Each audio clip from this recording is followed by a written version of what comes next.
Hey, welcome to part 3 of our Fire and Fury tutorial. Learn how to play with me because I don't know what the heck I'm doing. This one's going to be shooting and cannonade and all that good stuff. I did go on. I made a rookie mistake, and hopefully I can pass this on to you guys and you won't do the same, even though it's not a bad thing to support the game creators. But if you are looking for regimental Fire and Fury quick reference sheets, don't buy one. Because if you buy one, you just get the Brigade Fire and Fury one, like the one I already had. So now I've got multiple copies of that, which is great. I mean, I was able to give the guys some extra money, so not a terrible thing. But the big thing for me was going on their website, and then they have all the regimental Fire and Fury quick reference sheets and scenarios. Everything on there are for free. So, and they have different scales too. I don't really understand the part one and the part two. There's like you'll see it on there. I'm sure if you played the game longer than I have, you'll know what you're talking about. But the part one that was a little bit farther down the page on the downloads resources was the one that matched the book. So I originally printed off the wrong one. I've got that in my book. I'll get rid of it, but I've shared myself on the PDF, and I'm going to print it off when I get back to work again tomorrow. And yeah, that way I'll have everything that'll match up, and it should be rock solid. It's kind of nice. It's already in. It's in 25 millimeter, but that's close enough for 28. And yeah, so that should. And I'm playing around with my Mini Scorp 2 here. This is like my first time using this on a battle report. So if this turns into a nightmare, it's shaking a little bit, but I think that's me. Oh god, it's just tilt. I'm using these different buttons, so I'm trying to figure it out. Sorry about that. I'll quit playing. So yes, this thing does so much stuff. I haven't unlocked a tenth of what it possibly can do. I'm sitting back there miles away from the microphone, so the sound might have dipped off there a little bit. So yeah, so this will be the last. This will be the third part. I apologize. I'll probably start off here in a second. I'm going to read a little bit from the beginning, just in a sequence of play, and then we're going to go over a bunch of scenarios of shooting with some dice rolling, and I'll also get a chance to try out this camera and see how that goes. And that way, by the time I do my first battle report, it won't be too much of a nightmare because I'll hopefully be used to shooting with this thing. It's completely different than anything I'm used to. One, because of the complexity, and I think that's it. That's 1, 2, and 3 because of the complexity. But I think I've unlocked about 1% of what this thing can do, and we'll see more. So here's just me moving it in my hand. It's still pretty cool. All right, so let's go do some reading, and we'll go from there. This thing is tracking things. I don't even know what it's doing, but hopefully by the time I get halfway good at this thing, it's going to make a monster difference to my battle reports. Okay, guys. It's got a mind of its own, and I sure as heck don't. Okay, we'll see you in a second. We'll do some reading here, and then we'll go from there. All right, this thing's probably going to freak out and try to follow him. There's some kind of, you can like make hand signs to this thing, and it'll follow you and all kinds of cool stuff. So, yeah, this, as I said before, this is way above my pay grade. So, someone recommended getting a gyro, I think, or a gimbal, excuse me. I've really noticed it with my hand shaking. So, yeah, this is hopefully will end up being a good thing by the time I figure it out. All right, so fire combat procedure. Each fire combat is resolved separately in the order chosen by the player controlling the firing stands. A single fire combat consists of one target, unit, and all opposing stands firing at that target. So that's important to know. I think I remember that from with hot lead and cold steel is the same thing. For each firing stand, measure the distance to the target, determine the range, and if it is in line of sight. Use the template provided to determine if the target is within the firing stand's arc of fire. follow the die procedure on the Cannon and Musketry and Cannonade table and resolve each fire combat. And I'm just going to read these 1 through 6 steps, and that'll be it. Select the target. You can identify all stands at the target. That's number 1. Number 2, determine the fire point value on the fire points chart for each firing stand. Half this value if one or more of the fire point modifiers B, I'll show you that later, apply. Total all points firing at the target. Convert the total number of fire points into die roll modifier C, and determine what the other die roll modifiers D apply. And I'll show you all this in a minute. Roll one 10-sided die to obtain a base die result. Add the sum of the modifiers to arrive at the modified die result. Refer to the Musketry Cannonade table to find the modified die result under the column corresponding to the target's experience rating. That's E. And cross-index the result to the effects column F. Possible effects on the table include no effect, mark a troop unit disordered or a gun stand silenced, remove one or more troop stands as casualties, or damage or wreck gun stands. The additional effects column to the right, that's number G, may require a charging unit to retreat if checked by fired. Mass target unit suffers to additional losses and disorder, and marking a firing gun or gun stand low on ammunition. The player controlling the firing stands may be required to make an additional die roll on the full and leader table to determine if nearby enemy leader is removed as a casualty. Apply the fire combat effects immediately after completing the die roll procedures, and then just rinse and repeat. And I'll show you this here in a minute. So here's all the here's the tables. Of course, they have everything labeled A, B, C, D, E. So you go with your weapon, you get your ranges. These are not in 20. This is the standard, I think 15 millimeter. So you show how far out, the type of weapon. When it drops off, you see that different guns have different effect as they fall off. These are the cannons. Here's the modifiers here on points. So your number of firepower factors will equal a point value at some point. And you've got this here, 15 points, add +1 for every 5 points over 15. And you've got, buck and ball or sharpshooters, green musketry, target, field column of cavalry, and then you've got cover and stuff like that. So then you'll roll down here, and you've got your different levels of how the targets affect. If the target's cracked or trained or green, and then you get your effects and your additional effects down here. So that's the gist of it all. All right, so let's start off really basic here, and we'll have this unit of Confederates, which are I gotta turn I don't have the gimbal on right now, so I apologize. The 16th Tennessee is gonna fire a volley at the 3rd Ohio. All right, let's work through this and we'll go from there. All right, most of the ranges are 12 to 14 inches between these 12 stands of the Confederates firing at the Union. So we'll consult our little table here. So forgive me, this is on my phone, but you see, it darkened out. 12 to 14 inches, we'll say about half firepower.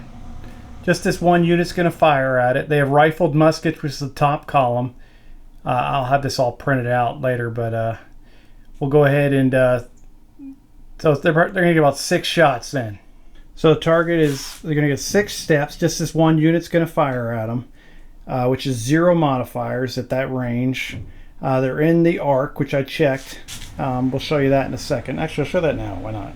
Musketry is a 30-degree arc, and Cannonade is a 15-degree arc. So you can see everyone is in range here. No real issues. There's no other modifiers, so it'll just be a straight dice roll. And the target is a trained unit.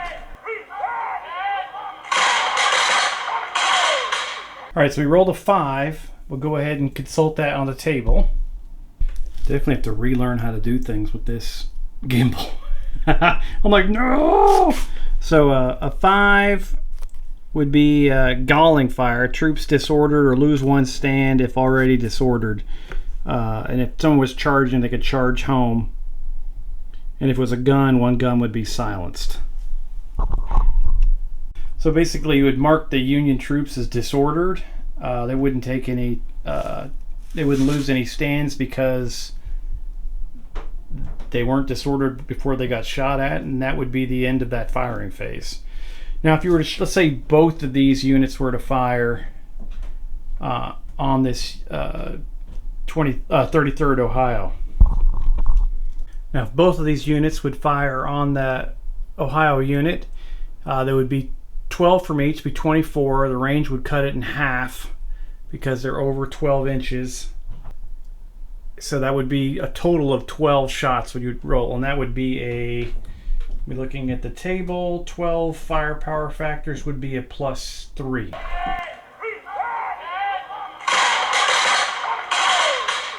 So that would be telling fire. They would become disordered. They would lose a stand, which would be 2 guys in this one because I have 12 stands per. And that would be it. So that would show you how the difference. Now, if the Ohio was trying to charge, that would stop them dead in their tracks. As those extra things. There's also that rule for massed, which we'll go over in a little bit, where if someone's within 2 inches of you, they would take the same damage, the same roll, but it would slide down 1. So that would be telling fire. They would take galling fire. And you can get all crazy with this and add in the artillery piece over there could fire, these two could fire at that, and you just add it all together. And you could generate a whole lot of points by combining firepowers and wearing out one unit, especially if you get close enough. So you could do a whole lot of damage. All right, fire restrictions. Oh yeah, some of the additional effects that can happen are charge checked. Retreat charging unit 2 inches away from the enemy. Cavalry may recall up to a full move. Charge home. Resolve the charge. Combat next phase. Mass target. Units within 2 inches behind or to the side suffer the next lower effect on the, as we talked about. Low on ammo is on a base die result of 10. Mark 1 gun stand or unit of troops firing half or more stands. And the fallen leaders, you roll a 10. Basically, if there's a leader attached, he gets smoked. And then you roll on the fallen leader table. I'll read from the fire restrictions here. That stands at both ranks of an infantry unit deployed in line may fire. For each firing stand in the front rank, one rear rank stand may fire at the same target. Distance to the target is measured from the stand to front rank. All stands extended line. So if you have an extended line, they can all shoot, of course. But then you can have some distance problems because you're spread out. Because every stand measures to the target. So you can have some getting half firepower and some getting full, and you have to make sure everyone's in the arc. So that's kind of cool. It's hard to play fast and loose with this game correctly, it looks like, in my opinion. Only the stands in the front rank of a field column may fire, and only single front stands in a march column can fire. A broken unit cannot fire. Cavalry stands and horse-holder markers can't fire. Only dismounted cavalry stands in extended line may fire. Limbered and silenced guns stands can't fire. Only unlimbered guns stands may fire. Guns always can defensive fire. Guns only can offensive fire if allowed to perform a fire maneuver. Note that an unlimbered gun located outside of an enemy close range and which receives a fallback effect in the maneuver phase must hold its position and may offensive fire in the following musketry or cannonade phase. Hopefully that makes sense to everybody, but that might come up later on as we start doing more and more scenarios. Definitely, after we do the charge phase, I'm going to play at least a game with the units that I have, and I'm hoping we'll encounter a lot of these scenarios. Pass-through fire. In most cases, the target is fired in its current location or at the end of a movement and depends. Oh, that's if he runs through it, like traversing fire and black powder. So say you're charging towards, let's say you got artillery. Well, I can show you. Let's hang on. Let me pick this up and hope it doesn't freak out. So if those Union troops right there charged ahead at those gentlemen at the top of the hill, that Confederate cavalry, sorry, the Confederate artillery could fire and blast them as they came in as well. Even if those guys charged, if they at some point crossed over their arc of fire, they could shoot them as well. And you could pick the best place to shoot them, as long as you are avoiding the 1-inch line that would go through a place you could see them, and also you can't fire within 1 inch of a friendly unit. So, yeah, that's kind of cool. Firing through woods when tracing the line of sight through woods. Measure distance between each firing style. I can show you this one here. Let's go over there and take a peek. I think I've got this scenario set up. All right, here we go. The Union in the woods. I think that's that Wisconsin unit. I can't remember correctly.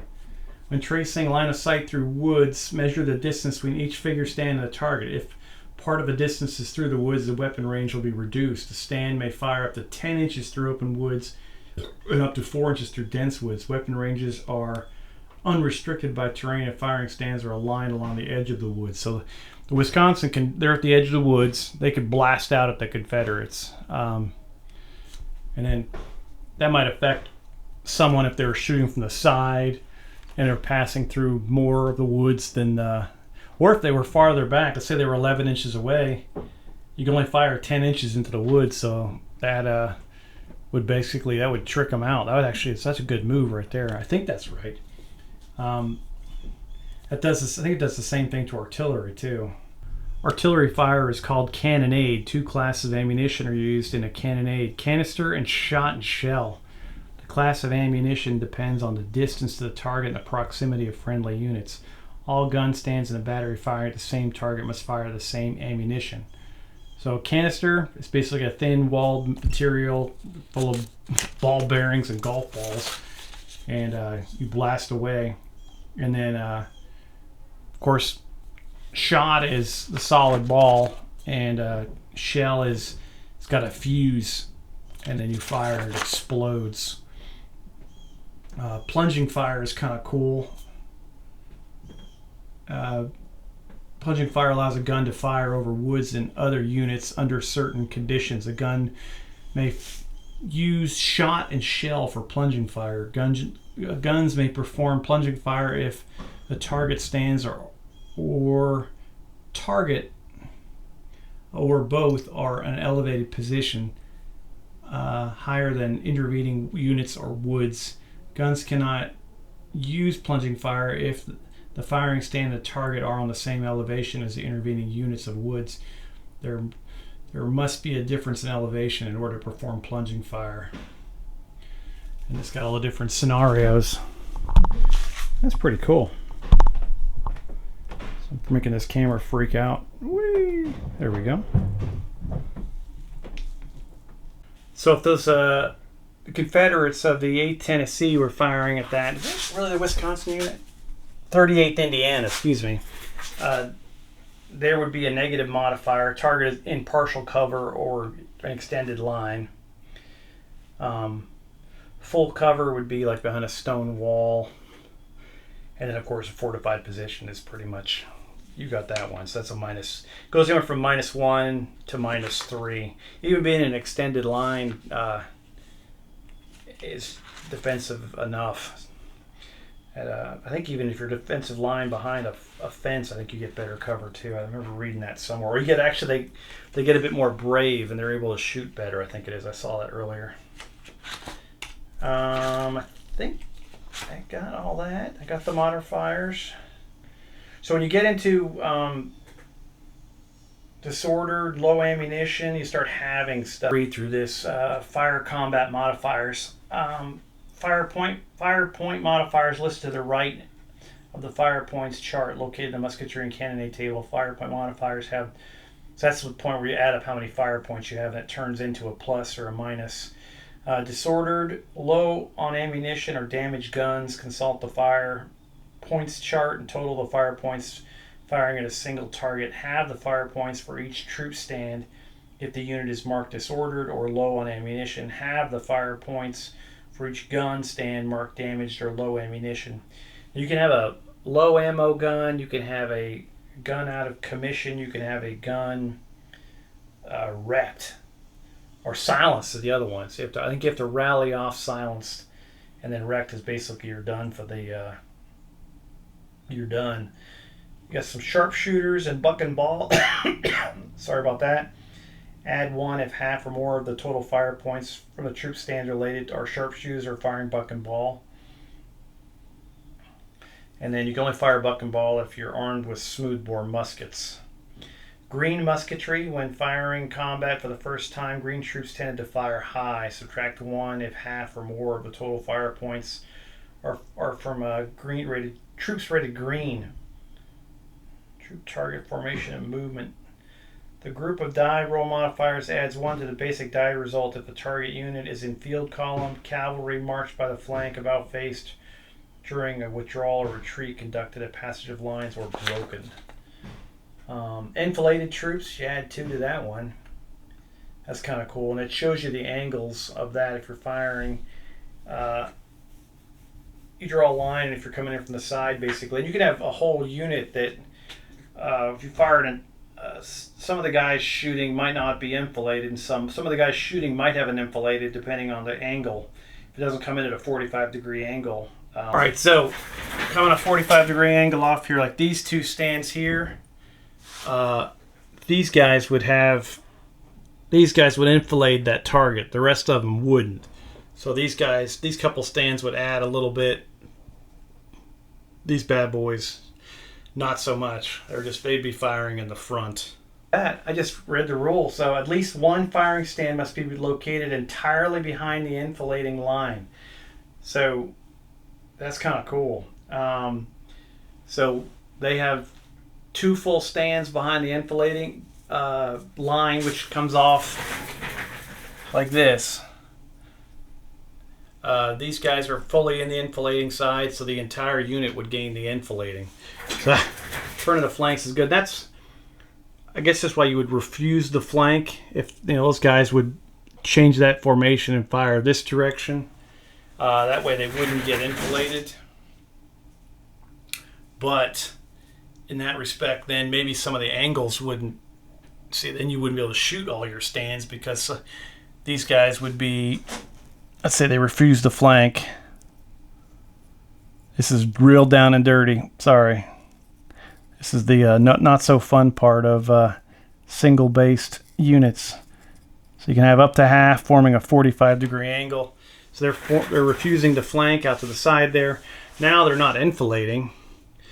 But if you do a 30-degree angle, a lot of these guys, or 45-degree angle, these guys aren't hitting. So you lose about 3 or 4 stands up there. I'm just kind of doing some Kentucky windage here. And they would have less firepower. But these guys would not gain the enfilading rank because their formation is now refused flank to the left. They still would have the advantage of being in cover, though. If you have a leader that's attached,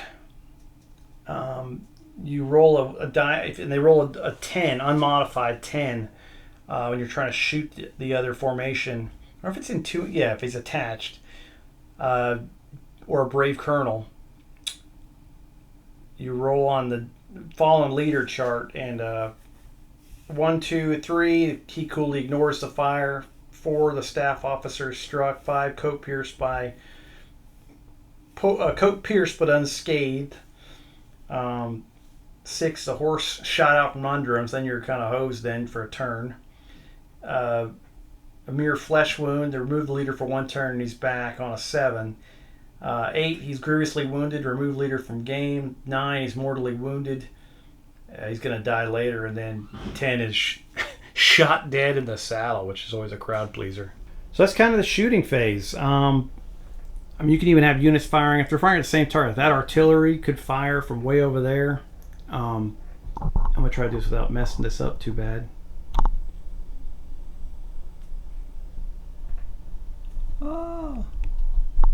Oh gosh. Sorry about that. I don't know what happened there. So those cannons could fire from across there and shoot and combine their firepower with these gentlemen, and they could both fire at this target. That would be a crazy shot, but then you could basically add your modifiers in. That would be even that kind of stuff. You don't have to be within 6 inches or 2 inches. These guys would all fire. These guys would get cover behind the fence line. So there's a lot of neat things you can do as far as I can tell. And we'll see a lot of these when we play the scenario. But yeah, and then we'll go over the charging stuff next in the next video. That will also include I'll have some closing fire so we can look at what happens there when they fire, and you can see if the charges are checked and retreating, and we'll incorporate a few different things in there. And I just want to apologize. A lot of this video ended up being playing with this gimbal. But it was I wanted to try it in almost like a live fire situation here, and mission accomplished. It's going to be distracting. I didn't want it to be distracting in my first game. I'd prefer to be distracting in this tutorial. I'll do a quick bench update too while we're here. And I definitely want to blame Dom from Boots on the Table for this. I am completely obsessed with Civil War. These are all Perry 20mm, the guys I was painting on. This is 5 regiments, all sprue painted, all done. So these are finished. They've got to be assembled and put together. So the Confederates of I simultaneously are batch painted 5 regiments at once. Actually, it might be 6. Excuse me. I already have 4 regiments done. So this will get me up to 10 for the Confederacy. Infantry regiments. Then I'll finish the cavalry up. I have to do 4 for each side to get them up to a full squadron of 12 horses for each. And yeah, so I'm excited about this. I did do a Confederate Marine unit, which was kind of fun. I did a lot of a hodgepodge look to these guys, which is what I wanted to do. Just kind of a various uniforms. I can't wait to get them on the stands and get them out there.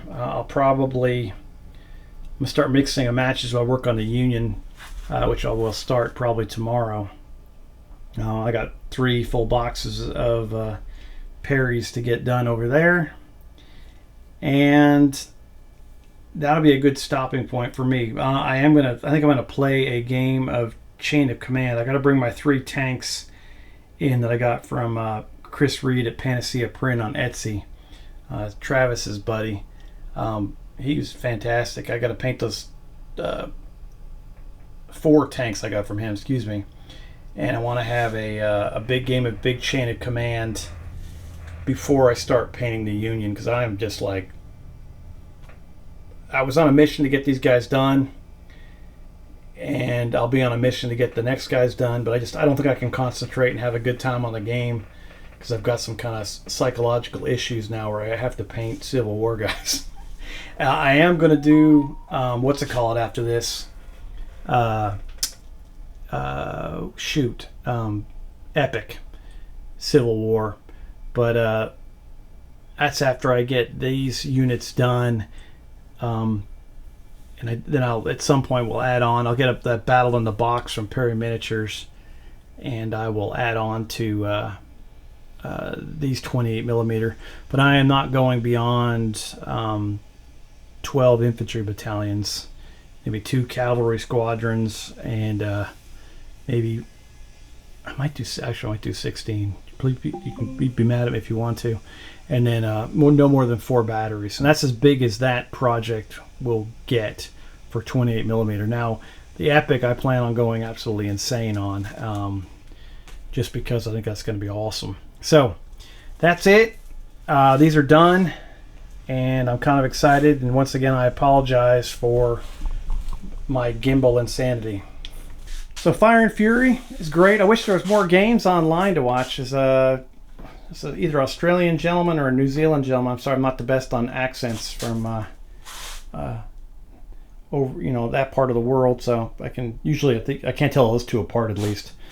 And then God help me if someone's got a cool South African accent. I'm totally lost on that one. So I'm excited to play this game. I'm excited to bring you guys more battle reports. We'll do the charge phase after this, the charge video, and then it's not too bad. I'm just kind of enjoying moving it around. And then we'll do a quick game of just, not game, but like a scenario basically of just maybe a charge up a hill or something like that. Just something that'll let me play a game turn of a very small portion of a battle. And then after that, the next thing I'll do with this will be a big game with hopefully 10 infantry regiments, a cavalry squadron, and 2 artillery batteries for each side. So that'll be it, and appreciate you guys. Hope you're having a great weekend, and I hope you have a fantastic week, and thanks for everything you guys do. You're awesome, and looking forward to watching more of your guys' videos. See ya.